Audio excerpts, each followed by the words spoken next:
إن الحمد لله نحمده ونستعينه ونستغفره ونعوذ بالله من شرور أنفسنا ومن سيئات أعمالنا من يهدي الله فلا مضل له ومن يضلل فلا هادي له وأشهد أن لا إله إلا الله وحده لا شريك له وأشهد أن محمدا عبده ورسوله وبعد أعوذ بالله من الشيطان الرجيم بسم الله الرحمن الرحيم قل أعوذ برب الفلق من شر ما خلق ومن شر غاسق إذا وقب ومن شر النفاثات في العقد ومن شر حاسد إذا حسد وبعد. وقال النبي صلى الله عليه وسلم فإن خير الحديث كتاب الله وخير الحدي حدي محمد صلى الله عليه وسلم وشر الأمور محدثاتها وكل محدثة بدعة وكل بدعة ضلالة وكل ضلالة في النار. وبعد رب اشرح لي صدري ويسر لي أمري واحلل عقدة من لساني يفقهوا قولي أما بعد. تمام تعریفیں اللہ رب العزت کے لیے جو تمام جہانوں کا پالنے والا ہے، اور درود و سلام ہو ہمارے پیارے نبی محمد رسول اللہ صلی اللہ علیہ وسلم پر. اس کو پاز کر دو. چلیے، تو یہاں پر جو ہے آج ہم انشاءاللہ تعالی سورہ فلق، سورہ ناس، اس کا جو ہے مختصر سا ترجمہ اور تفسیر جو ہے انشاءاللہ تعالی سیکھیں گے. تو سب سے پہلی چیز میں آپ کو بتا دوں، سورہ فلق اور سورہ ناس یعنی سورہ نمبر 113 اور 114، یہ دو آخری صورتیں ہیں قرآن مجید کی. ان کو معوذتین بھی کہتے ہیں، معوذتین، دونوں صورتوں کو ملا کر کہتے ہیں معوذتین. اصل میں یہ لفظ آیا تعویذ سے. تعویذ کس کو کہتے ہیں؟ حفاظت کرنے والی چیز. لیکن ہمارے معاشرے میں جو تعویذ استعمال کیا جاتا ہے وہ تعویذ کیا ہوتے ہیں؟ ہاتھ میں باندھنے کا، گلے میں باندھنے کا، لٹکانے کا. تو یہ سب کیا ہے؟ یہ سب کیا ہے؟ شرک ہے. کیونکہ اللہ تعالیٰ نے کیا فرمایا؟ معاف کیجیے، اللہ کے رسول صلی اللہ علیہ وسلم نے کیا فرمایا؟ من علق تمیمتن فقد اشرک. جس نے تمیم یعنی تعویذ لٹکایا اس نے شرک کیا. تو آپ قرآن کا بھی تعویذ نہیں لٹکا سکتے. تو تعویذ کی اجازت نہیں ہے. تعویذ لٹکانا شرک ہے. چلیے، لیکن تعویذ کہتے ہیں حفاظت کی چیز کو. جیسے اللہ کے رسول صلی اللہ علیہ وسلم نے ایک صحابی سے کہا، کیا میں تمہیں بہترین تعویذ بتاؤں؟ وہ صحابی بولے، اللہ کے رسول ضرور بتائیے. تو کہا کہ بہترین تعویذ یہ ہے کہ ایک انسان سورہ فلق، سورہ ناس پڑھ کر سوئے. یہ بہترین تعویذ ہے، اس کو پڑھنا ہے. لٹکانے کا نہیں کہا آپ نے، باندھ کر، لکھ کر پینے کا. بہت سارے لوگ الگ الگ تعویذ بناتے ہیں، یہ سب شرک ہے. تو ان کو حفاظت کی سب سے بہترین چیز کہا جاتا ہے سورہ فلق، سورہ ناس.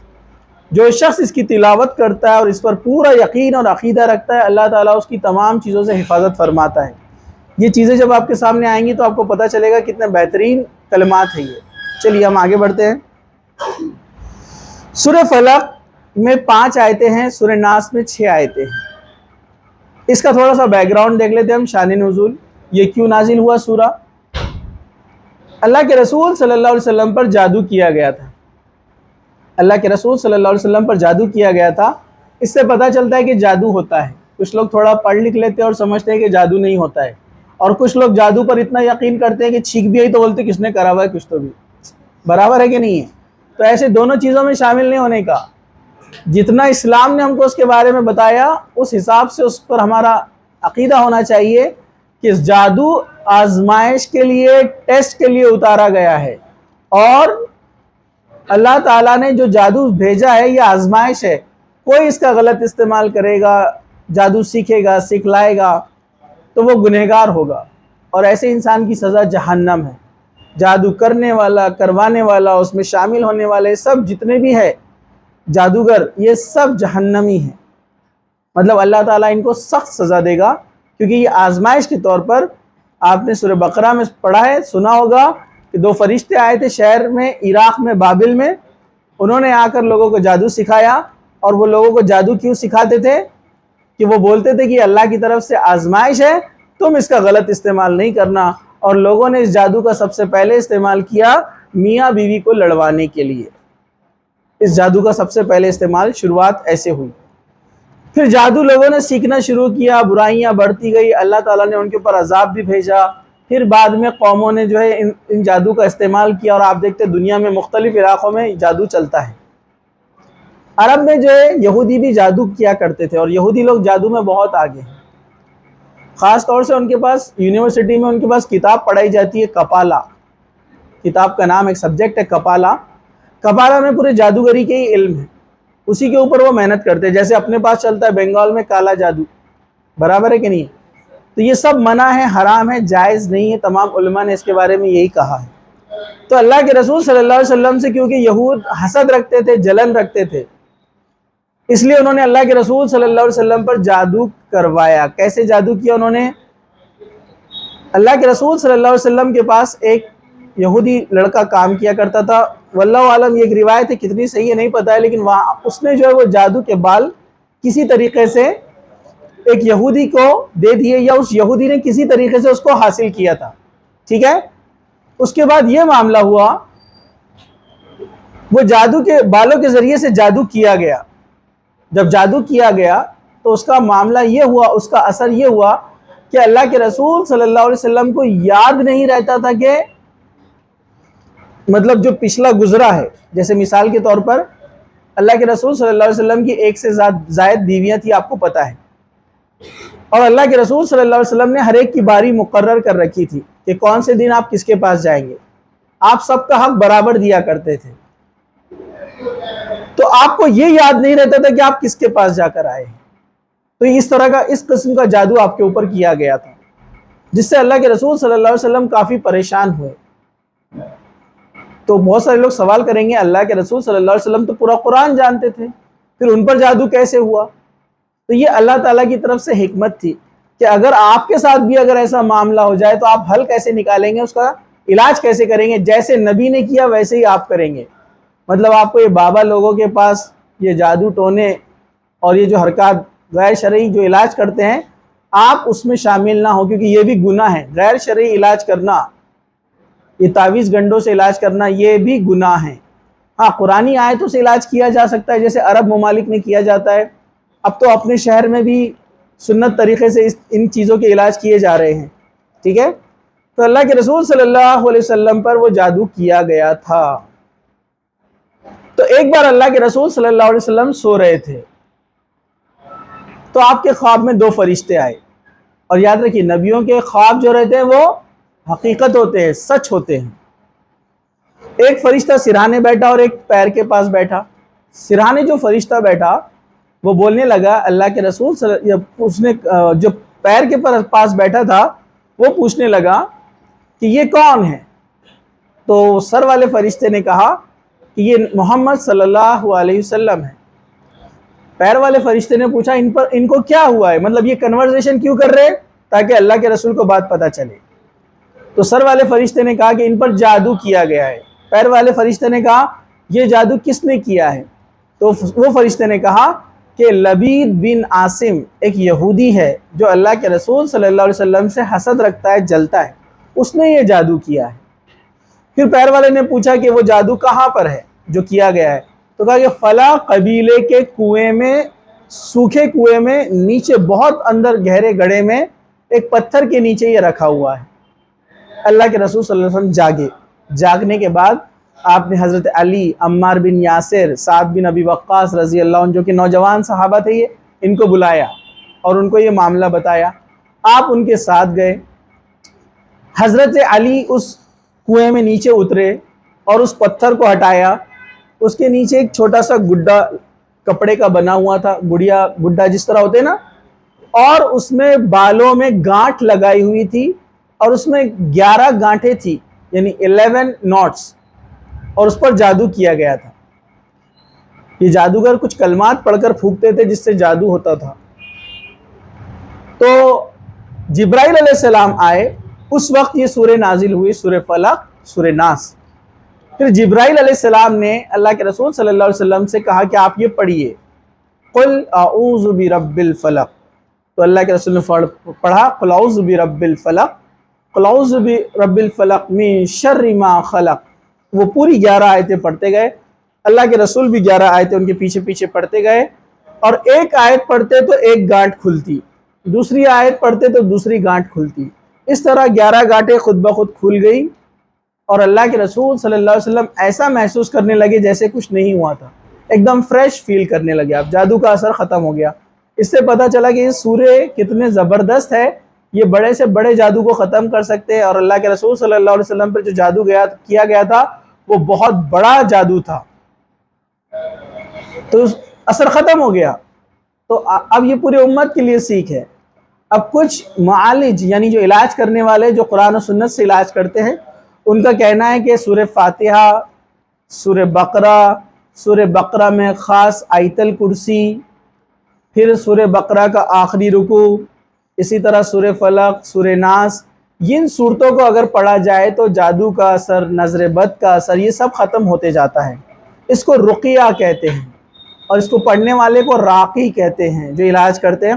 یہ لوگ صحیح طریقے سے علاج کرتے ہیں جو قرآن و سنت سے۔ اس سے آپ کو پہچاننا ہے تو سمپل کیا ہے، یہ سیدھے سیدھے آیتیں پڑھتے ہیں قرآن کی، جس سے جادو کا اثر ختم ہوتے جاتا ہے۔ یہ چند دن بھی ہو سکتا ہے، چند مہینے بھی ہو سکتا ہے، ڈیپینڈ کرتا ہے کہ وہ اثر کتنا زیادہ ہے۔ صحیح علاج کرنے والوں کی پہچان کیا ہے؟ صحیح علاج کرنے والوں کی پہچان کیا ہے؟ یہ آپ کو کوئی جادو ٹونے کے تعویذ وغیرہ نہیں دیں گے، ایون قرآن حدیث کے بھی تعویذ وغیرہ نہیں دیں گے یہ آپ کو۔ دوسرا، یہ نامحرم کو نہیں چھوتے ہیں، کسی لڑکی کا علاج کرنا ہے، عورت کا علاج کرنا ہے، یہ ٹچ نہیں کریں گے اس کو، ٹھیک ہے؟ اور اکثر آپ دیکھیں گے یہ جتنے بھی غیر شرعی چیزیں ہیں، غیر اسلامی چیزیں، یہ بالکل نہیں کریں گے۔ یہ لوگ پردے کا اہتمام کرتے ہیں، تو ایسے لوگوں سے ہی علاج کروایا جائے اگر کسی کو کوئی معاملہ ہو جائے تو، ورنہ قرآن حدیث کے نام پر بہت سارے لوگ تو علاج کرتے ہیں لیکن تمام اس میں غیر شرعی چیزیں شامل ہوتی ہے، تو یہ اس طرح کا علاج کرنا بھی کیا ہے؟ گناہ ہے۔ چلیے ہم آگے بڑھتے ہیں، اب اس کا معنی دیکھتے ہیں، کتنا بہترین اس کا معنی ہے، اس کا میننگ ہے، جس سے ہمیں پتہ چلتا ہے کہ صورتیں کتنی زبردست ہے، اور ایک بندہ جب اس کو پڑھتا ہے پورے عقیدے کے ساتھ اور اللہ پہ پورے یقین کے ساتھ، تو اس کو دنیا میں کوئی قسم کا جادو اثر نہیں کر سکتا، کوئی شیطان اس پر حاوی نہیں ہو سکتا۔ اس لیے اللہ کے رسول صلی اللہ علیہ وسلم ہر نماز کے بعد آیت الکرسی، سورہ اخلاص یعنی قل هو اللہ احد، سورہ فلق یعنی قل اعوذ برب الفلق، سورہ ناس یعنی قل اعوذ برب الناس، ایک ایک مرتبہ پڑھتے تھے ہر نماز کے بعد، اور فجر کے بعد اور مغرب کے بعد آپ 3 مرتبہ یہ تینوں قل کو پڑھتے تھے، سورہ اخلاص، سورہ فلق، سورہ ناس، فجر اور مغرب کے بعد 3 مرتبہ، اور ہر نماز کے بعد ایک ایک مرتبہ، اور سونے سے پہلے ایک ایک مرتبہ۔ تو جو اس طرح سے عمل کرے گا وہ اللہ تعالیٰ کی حفاظت میں چلا جاتا ہے۔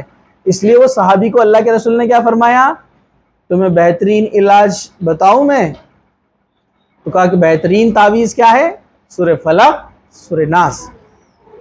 تو اس کو سبھی کو یاد کر، ویسے تقریباً لوگوں کو ماشاءاللہ یاد ہوگا، ترجمے کو بھی آپ پڑھیے تو آپ کو سمجھ میں آئے گا کتنی بہترین صورتیں ہیں یہ۔ چلیے اب یہ تھا شان نزول، شان نزول مطلب یہ صورتیں کیوں نازل ہوئی، اس کی وجہ۔ اب اس کا ہم جو ہے ترجمہ اور تفسیر کی طرف آتے ہیں۔ سب سے پہلی آیت، بسم اللہ الرحمن الرحیم، قل اعوذ برب الفلق، کہو، قل کا مطلب کیا ہوتا ہے؟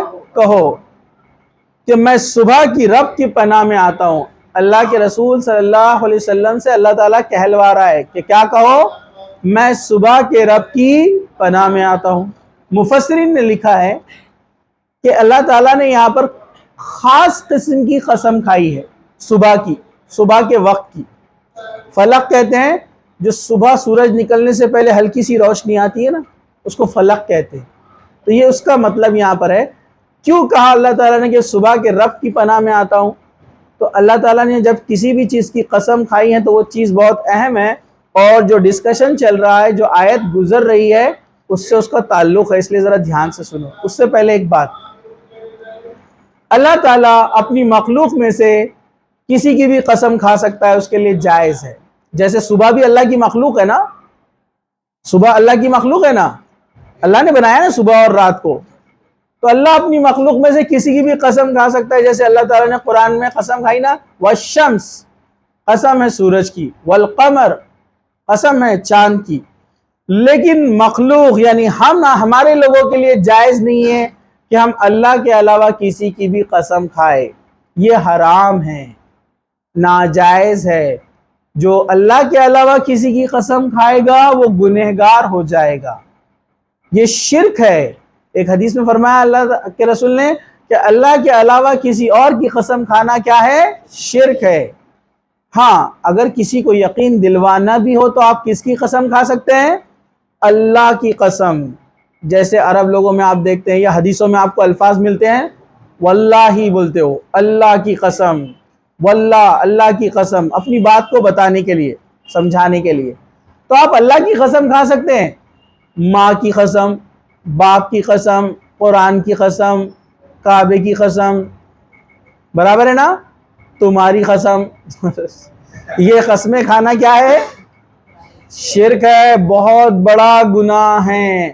اس سے اللہ کے رسول نے منع فرمایا ہے۔ پورے قرآن میں اللہ نے قسم کھائی مخلوق کی، لیکن مخلوق کے لیے اجازت نہیں ہے۔ اپنے پاس بہت چلتا نا، بہت کامن ہے نا، ارے چلیے کھانا کھائیے، بولتا نہیں نہیں ابھی نہیں کھاتا، ارے میری قسم کھانا کھاؤ۔ آپ نے قسم کیسے دی ہے؟ کسی کو یقین دلا رہے، ارے میں صحیح بول رہا بھائی، میری بات مان لے، بولتا نہیں، تیری قسم، امی کی قسم، مرے ہوئے ابا کی قسم، برابر ہے کہ نہیں ہے؟ ایسی قسمیں کھاتے نا لوگ، یہ شرک ہے۔ کعبے کی قسم، مسجد کی قسم، قرآن کی قسم، یہ سب جائز نہیں ہے۔ آپ اللہ کی قسم کھا سکتے ہیں، ٹھیک ہے؟ تو یہ جائز نہیں کہ اللہ کے علاوہ کسی کی قسم انسان کھائے۔ ہاں، اللہ کسی کی بھی قسم کھا سکتا ہے۔ تو اللہ نے صبح کی قسم کیوں کھائی؟ کیونکہ صبح ایک امید ہے، اندھیرا ایک نا امیدی ہے۔ جس طرح آپ دیکھیں گے اگر کسی جنگل میں کوئی انسان پھنس جائے یا آپ کسی اندھیرے میں موجود ہو جہاں لائٹ چلی گئی ہے اور لوگ وہاں پر کوئی موجود نہیں ہے، آپ تنہا ہیں، تو انسان انتظار کرتا ہے کہ کب صبح ہو جائے۔ یہ بات ہم نہیں سمجھ سکتے، جو جنگلوں میں رہتے ہیں ان کو اس بات کو بہت اچھے سے یہ مثال ان کو سمجھ میں آئیں گی۔ جو کھیتوں میں رہتے ہیں ان کو معلوم ہے کہ صبح کی کتنی اہمیت ہے، کیونکہ رات میں نکلتے ہیں جنگلی جانور، چور، ڈاکو، نقصان پہنچانے والی چیزیں، تمام برائی کے کام سب رات میں ہوتے ہیں، اور صبح کا انتظار ایک انسان کرتا ہے امید کے لیے۔ اس لیے یہاں پر قسم کھائی، اللہ تعالیٰ نے کیا کہا؟ کہو میں صبح کے رب کی پناہ میں آتا ہوں۔ مطلب وہ رب جو صبح لے کر آتا ہے میری زندگی میں بھی وہ صبح لے کر آئے گا۔ مطلب جو برائیاں چل رہی ہے، جو پریشانیاں چل رہی ہے، جس سے میں پرابلم میں پھنسا ہوں، اللہ مجھے اس سے نکال کر روشنی کی طرف یعنی اچھائی کی طرف، راحت کی طرف، سکون کی طرف لے کر آئے گا۔ یہ اس کا معنی ہے۔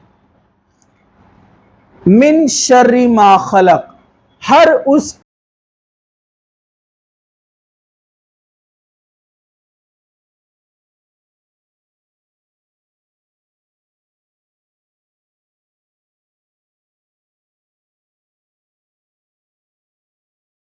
ما خلق، ہر اس چیز سے جو اللہ نے پیدا کی۔ مطلب سمجھا آپ کو؟ جنوں سے آپ ڈرتے ہیں، ان کو پیدا کس نے کیا؟ تو ہم ان سے بچ کر اللہ کی پناہ مانگ رہے ہیں۔ طوفان، آندھی، آگ، پانی، ہے نا، زلزلے، برابر ہے کہ نہیں ہے؟ ان سب کو کس نے پیدا کیا؟ تو اس کی پناہ سے بچ کر ہم جا رہے ہیں اللہ کی طرف۔ جانور، شیر، چیتے، ڈاکو، چور، نقصان پہنچانے والے لوگ، جن، شیاطین، سب کو کس نے پیدا کیا؟ اللہ نے۔ تو ہم ان سے بچ کر اللہ کی پناہ میں جا رہے ہیں۔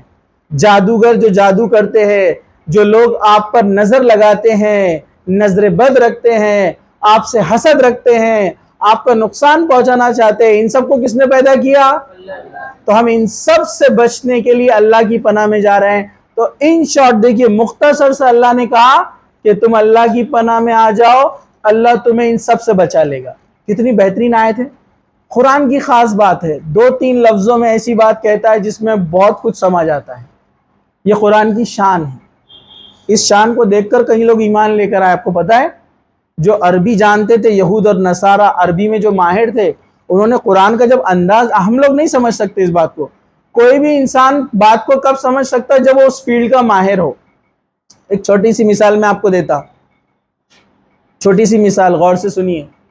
موسیٰ علیہ السلام فرعون کے محل میں گئے، ہے نا، وہاں جادوگر بھی آئے، فرعون نے ان کے ایکسپرٹ جادوگروں کو بلایا، جادوگروں نے رسیاں پھینکی، پورے سانپ بن گئے، موسیٰ علیہ السلام بھی ڈر گئے، فرعون بھی دیکھ رہا ہے وہ سانپ ہے، پبلک بھی دیکھ رہی ہے کہ وہ سانپ ہے، لیکن جادوگروں کے ہاتھ میں ہے، جادوگر نہیں ڈر رہے اس سے. کیوں؟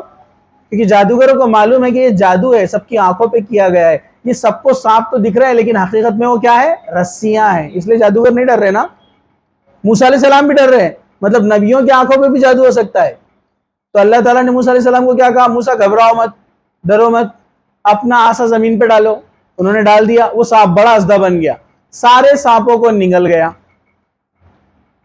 اب یہ اژدھا موسیٰ علیہ السلام کو بھی سانپ دکھ رہا ہے، فرعون کو بھی سانپ دکھ رہا ہے، تمام لوگوں کو سانپ دکھ رہا ہے، جادوگروں کو بھی سانپ دکھ رہا تھا. جادوگر سب سے پہلے مسلمان ہوئے. معلوم آپ کو وہاں جتنے لوگ کھڑے تھے اس میں سب سے پہلے اسلام کس نے قبول کیا؟ معلوم آپ کو؟ جادوگروں نے. جادوگروں نے جیسے ہی دیکھا موسیٰ علیہ السلام کا وہ اژدھا تو فوراً بولنے لگے کہ ہم ایمان لائے موسیٰ کے رب پر. فرعون بولا کیا؟ تم کو ان سے میں نے کمپٹیشن کے لیے بلایا اور تم ہی موسیٰ کی طرف سے ہو گئے؟ تم لوگوں کی چال بازی دکھ رہی، تم لوگوں کو پہلے سے پلان ہوں گا یہ. جادوگر بولے نہیں، ہم حق پہچان گئے، ہم ایمان لائے. آپ میں سے کوئی بتائے گا مجھے جادوگر سب سے پہلے ایمان کیوں لائے؟ وجہ کیا تھی؟ وہ تو ایک دم کٹر مخالف تھے نا، اپوزٹ میں تھے نا موسیٰ علیہ السلام کے، لڑنے کے لیے آئے تھے. وہ جادوگری کے ماہر تھے، ایکسپرٹ تھے. ان کو معلوم تھا کہ سب کے آنکھوں پہ جادو ہو سکتا ہے، ہماری آنکھوں پہ نہیں ہو سکتا. اگر موسیٰ علیہ السلام کا عصا سانپ بنتا ہے اس کا مطلب وہ ریئل میں سانپ بنا ہے، وہ جادو نہیں ہے، یہ معجزہ ہے. تو جادوگروں کو فرق معلوم تھا کہ جادو کیا ہوتا ہے اور معجزہ کیا ہوتا ہے. جادو آنکھوں پہ دھوکہ کیا جاتا ہے، لوگوں کو دکھتا ہے لیکن وہ ہوتا نہیں ہے. جیسے کچھ جادوگر اپنے پاس بھی گھومتے ہیں نا، اپنے انڈیا میں بھی بہت سارے بابا لوگ کیا کر رہے، انگوٹھے سے پیٹ پھاڑ دے رہے، کڈنی سٹون نکال رہے، لوگ بول رہے کیا خطرناک بابا. یہ آنکھوں پہ جادو ہوتا ہے. آپ سمجھ رہے صرف مسلمان ایسے ہیں، عیسائی سے 2 قدم آگے ہیں. انگلینڈ میں ایک عیسائی ہے، وہ جادوگری سے علاج کرتا ہے. آنکھ میں موتیا بینج ہے تو ایسا ہاتھ ڈال کے آپ کی آنکھ ہی باہر نکال لیتا ہے. وہ موتیا بینج صاف کرتا ہے، آنکھ لگا دیتا ہے، آپ کو دکھنا شروع ہو جاتا ہے. لیکن یہ جادو ہے، وہ علاج نہیں ہوتا ہے، ٹیمپرری دکھنے کے لیے ہوتا ہے وہ. تو ایسے تو دنیا میں بہت سارے لوگ ہیں جو ایسے جادو کرتے ہیں. لیکن جادوگر سب سے پہلے ایمان لائے موسیٰ علیہ السلام کے سامنے، کیونکہ ان کو معلوم تھا کہ جادو کیا ہوتا ہے اور معجزہ کیا ہوتا ہے. اور اتنا پکا ایمان لائے کہ فرعون نے بولا میں تمہارے ایک ہاتھ اور ایک پیر کٹوا کے شہر میں ٹنگا دوں گا، مرنے کے لیے چھوڑ دوں گا. تو وہ بولے فرعون تو جو چاہے کرنا ہے کر لے، ہم تو اللہ پر ایمان لا لیے. اتنا مضبوطی سے ایمان لائے وہ. اس سے پتہ چلتا ہے جو جس فیلڈ کا ماہر ہوتا ہے اس فیلڈ سے ریلیٹڈ اس کو جب چیزیں ملتی ہے تو اتنا پکا ایمان والا بنتا ہے وہ. ویسے آپ جب سائنس پڑھیں گے تو قرآن کے اندر جو سائنس آپ دیکھیں گے تو آپ کا ایمان اور مضبوط ہوگا. یہ سب سائنس کے بارے میں بولتا ہے قرآن اگر آپ پڑھیں گے تو یہاں پر ہے کہ اللہ نے جتنی چیزیں پیدا کی ہے ہم ان چیزوں سے بچ کر اللہ کی. تو یعنی جو شخص اللہ پر پکا بھروسہ رکھ کر، پورا بھروسہ اور ایمان رکھ کر ان کو پڑھے گا، اس کو کسی قسم کا جادو یا کوئی قسم کا نقصان اس کا کوئی نہیں کر سکتا. آیت نمبر 3، وَمِن شَرِّ غَاسِقٍ إِذَا وَقَبَ، اور اندھیری رات کی تاریکی کے شر سے جب اس کا اندھیرا پھیل جائے. مطلب اے اللہ میں اندھیری رات کی تاریکی سے تیری پناہ مانگتا ہوں. جب اس کا اندھیرا پھیل جائے، آپ کے گھر لائٹ چلی جائے، آپ کسی جنگل بیابان میں ہو، کھیت میں ہو، اندھیرا چھا رہا ہو، ٹھیک ہے، اور ایسا مت کرو. اچھا اس کو پاز کرو. ہاں چلیے اب یہاں پر دیکھیے ذرا دھیان سے کہ جیسے یہاں پر کہا گیا وَمِن شَرِّ غَاسِقٍ إِذَا وَقَبَ، اور اندھیری رات کی تاریکی کے شر سے جب اس کا اندھیرا پھیل جائے. کیونکہ رات میں ہر انسان کو ڈر لگتا ہے، اندھیرے سے ہر ایک کو ڈر لگتا ہے. چھوٹے بچے تو جاتے بھی نہیں ہیں، اور آپ لوگوں کو بھی یاد ہوگا یا ابھی بھی ہوتا ہوگا ہے نا، اوپر کے فلور پہ اگر پورا اندھیرا ہے اور اوپر کوئی نہیں رہتا اور آپ کو بولے کسی نے جاؤ تو آپ کیا بولتے ہیں؟ بھائی تو بھی چلنا ساتھ میں. تو یہ نیچرل ہے اندھیرے سے ڈر لگنا. اور کچھ لوگ تو بڑے گریٹ رہتے ہیں، عمر میں بڑے رہتے ہیں، چھوٹے کو ساتھ میں لے کے جاتے تو چل ساتھ میں. برابر ہے کہ نہیں ہے؟ تو کچھ نہ کچھ سپورٹ چاہیے. آپ ایسی سچویشن میں رہیں، اس سورے کو پڑھیے، اللہ تعالیٰ آپ کی حفاظت فرماتا ہے۔ جنرلی ہوتا ہے نا، کچھ بچے کیا کرتے ہیں، رات میں عبادت کرتے، جوش آ جاتا، درس سنے کہ تہجد میں دعا قبول ہوتی ہے، تو جوش آ جاتا، رات میں اٹھتے عبادت کے لیے، اور ادھر ادھر آواز آئی کھڑ کھڑ کی تو فوراً سو جاتے خاموشی سے۔ کچھ بچے تو بولے سر ہم بولے تہجد کو اٹھتے تھے، بولے کسی نے بولا کہ رات میں نہیں پڑھنا، بولے کچھ بھی ہو جاتا۔ اور کیسے ہوگا؟ آپ اللہ کو یاد کر رہے ہیں تو اللہ آپ کی حفاظت کرے گا نا۔ جب آپ اللہ کا ذکر کرتے ہیں، قرآن پڑھتے ہیں، تو فرشتے آ جاتے ہیں، اور آپ کو پتا ہے فرشتے جب آتے ہیں تو شیطان بھاگ جاتے ہیں۔ ہم کو بچپن سے شیطان سے اور بھوت پریت سے ڈرایا گیا ہے، ہمیں بتایا نہیں گیا کہ فرشتے کتنے مضبوط ہوتے ہیں، اللہ کی جو مخلوق ہے۔ آپ کو پتا ہے ایک فرشتے کے بارے میں آپ کو بتاتا ہوں، جبرائیل علیہ السلام۔ آپ کو پتا ہے ان کی کتنے پر ہے؟ کتنے پر ہے جبرائیل علیہ السلام کو؟ کس کو معلوم ہے؟ بولو، جبرائیل علیہ السلام کو کتنے پر ہے؟ ہاں 60 اور 70؟ نہیں بہت زیادہ ہو گیا نا۔ ہاں 600 پر ہے، 600 600۔ اور ایک پر کتنا بڑا ہے پتا آپ کو؟ اللہ کے رسول نے فرمایا جبرائیل علیہ السلام نے ایک بار اپنے پر کو پھیلایا، پورا آسمان چھپ گیا۔ ایک پر کتنا خطرناک ہے آپ دیکھیے ذرا، ہے نا؟ ڈرل مشین سے ڈرتے اپن جب آواز کرتی ہو تو صرف، ہے نا؟ اور وہ ڈرل مشین کیا کرتی؟ 4 انچ یا 6 انچ کا سوراخ کرتی ہے بس۔ اب جبرائیل علیہ السلام کا پر دیکھیے، قوم لوط کو جب وہ عذاب دینے کے لیے جبرائیل علیہ السلام آئے تو وہاں پر 30 بستیاں رہتی تھی۔ کتنے گاؤں؟ 30 گاؤں۔ جبرائیل علیہ السلام نے پلک چھپکتے ہی اپنے پر کو زمین کے اندر مارا، مطلب ڈرل کیا، مطلب پورا نیچے ڈال دیا اپنے پر کو، اور پوری 30 بستیوں کو اٹھا دیا اور اس کو پٹک دیا، ختم۔ فریکشن آف سیکنڈ میں پوری بستیاں ختم۔ اب بتاؤ، ایسی ڈرل مشین تو کئی دنیا میں نہیں ہے جو ایک گاؤں اٹھا لے، یہ تو 30 گاؤں تھے۔ جبرائیل علیہ السلام نے پلک جھپکتے ہی پوری 30 بستیاں ایک پر میں اٹھائی اور اس کو پٹک دیا، ختم۔ یہ ایسے ہوتے فرشتے۔ جو سور پھونکنے والا فرشتہ ہے حضرت اسرافیل، پتہ ہے ان سب کو کتنے بڑے ہیں معلوم آپ کو؟ دنیا کا سب سے تیز اڑنے والا پرندہ کون سا ہے؟ چیل نہیں، چیل سے بھی فاسٹ ہے کیا؟ باز نہیں، فیلکون۔ فیلکون سنا کیا آپ نے؟ فیلکن جو ہے 300 کلومیٹر پر آور کی سپیڈ سے جاتا ہے جب اوپر سے نیچے آتا ہے، بلیٹ ٹرین کے جیسا۔ تو اللہ کے رسول نے فرمایا کہ حضرت اسرافیل، ان کی جسامت کتنی بڑی ہے کہ اگر اس کے کاندھے سے دنیا کا سب سے تیز اڑنے والا پرندہ اڑنے لگے تو ان کے کان کی لو تک پہنچنے کے لیے اس کو 70 سال لگیں گے، جبکہ وہ فیلکون کچھ ہی دنوں میں پوری دنیا کا چکر لگا کے آ جاتا ہے۔ تو دنیا تو یہاں ایک چھوٹی سی کونے میں چلے گئی، ان کے فرشتے اتنے بڑے ہوتے ہیں، تو آپ سوچئے جہاں فرشتے آتے ہیں وہاں شیطان کیسے آئیں گے؟ تو اس لیے اللہ سے مدد طلب کیجئے، سب سے بڑی مدد اللہ کی مدد ہے۔ تو جو اللہ سے مدد طلب کرتا ہے، نہ اندھیرے سے ڈر لگے گا آپ کو، نہ تنہائی میں کبھی ڈر لگے گا، اللہ تعالیٰ آپ کی حفاظت کرے گا، ٹھیک ہے؟ لیکن جان بوجھ کر اپنے ہاتھوں سے مصیبت نہیں مولنا، حالات ایسے آ جائے تو دعا کرنا، شرطیں نہیں لگانا میں فلاں جگہ جا کے بتاتا، ادھر جا کے بتاتا ہوں، چیلنجز نہیں کرنا۔ ہم کبھی اس پر لیں گے، بات کریں گے کبھی انشاءاللہ، ابھی ہم آگے بڑھتے ہیں۔ وَمِن شَرِّ النَّفَّاثَاتِ فِي الْعُقَدِ، اور گرہ لگا کر پھونکنے والیوں کے شر سے۔ اصل میں اس زمانے میں فیمیل جادوگر بہت زیادہ ہوا کرتے تھے، یہودی عورتیں جادو زیادہ کیا کرتی تھی، تو اس لیے یہاں پر فیمیل کا ورڈ استعمال کیا گیا ہے، صیغہ، کہ میں پناہ مانگتا ہوں پھونکنے والیوں کے شر سے، مطلب جو لوگ جادو کرتے ہیں، اللہ میں تیری پناہ میں آتا ہوں کہ تو مجھے ان کے شر سے، ان کے جادو سے بچا لے۔ وَمِن شَرِّ حَاسِدٍ إِذَا حَسَدَ، اور ہر حسد کرنے والے کی برائی سے بھی جب وہ حسد کرنے لگے۔ مطلب اللہ تعالیٰ سے ہم یہ بھی دعا کر رہے ہیں کہ اللہ مجھے ہر حسد کرنے والے کے حسد سے بچا لے، چاہے اب وہ انسان ہو یا جن ہو، جو بھی حسد کرتا ہوگا، اے اللہ مجھے اس سے بچا لے۔ اکثر لوگوں کی شکایت رہتی ہے فلاں ہم سے حسد کرتے ہیں، فلاں حسد کرتے ہیں، فلاں غلط سوچتے ہیں، فلاں ہمارے برے کا سوچتے ہیں۔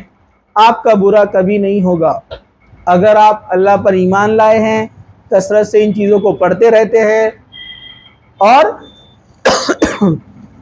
آپ اچھے کام کرتے رہتے ہیں، مطلب آپ نیکی کی طرف رہتے ہیں، آپ لوگوں کا نقصان نہیں پہنچاتے ہیں، آپ لوگوں کا نقصان نہیں کرتے ہیں، اللہ تعالیٰ آپ کا نقصان کبھی نہیں ہونے دے گا۔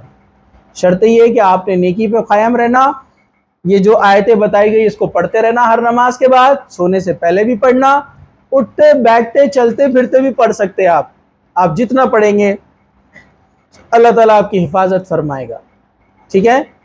تو یہ بہت اہم چیز ہے کہ ان برائیوں سے اگر ہم کو بچنا ہے، ان شر سے ہم کو بچنا ہے تو ہمیں دین پر عمل کرنا ہوگا اور ساتھ ساتھ اللہ کا ذکر کثرت سے کرنا ہوگا، تو اللہ سبحانہ وتعالی ہماری تمام قسم کے شر سے حفاظت فرمائے گا انشاءاللہ تعالی۔ پھر کبھی ہم جو ہے آگے سورہ ناس کا جو تفسیر ہے اس کو آگے جاری رکھیں گے، کبھی وقت ملا تو۔ جزاک اللہ خیر، وآخر دعوانا ان الحمد للہ رب العالمین، سبحان ربک رب العزت عما یصفون وسلام علی المرسلین والحمد للہ رب العالمین۔